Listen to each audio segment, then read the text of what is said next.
Hello guys, good morning. So Monday na naman po ngayon. Umpisa na naman ang trabaho. Ngayon po ay lalatag kami ng bakal. Yun, magsisita kami ng bakal kasama si Foreman. Yun.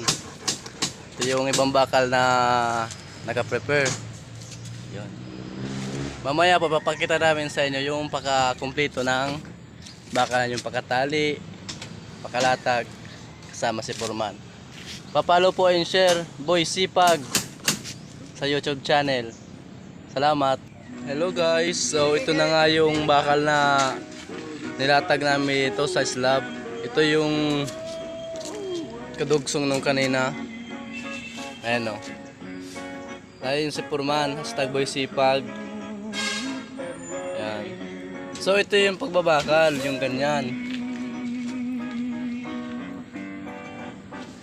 Ito guys, mas matibay ito guys kasi ito 4 lang to. Yung iba medyo may space siya, 8. Yun.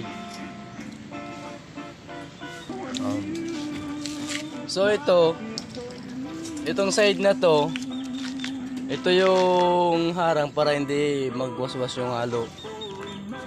Ito. Yan. Tapos yan, 4 layers yan guys. So 1, 2, 3, 4. So hindi siya tinipid sa materialis. So talagang sadyang matibay siya. Ganyan yung pagbabakal guys. 4x4 yan siya guys. So 4x4. Yun. So yan si Foreman guys. So #Boy Sipag, pa-follow and share guys. Salamat.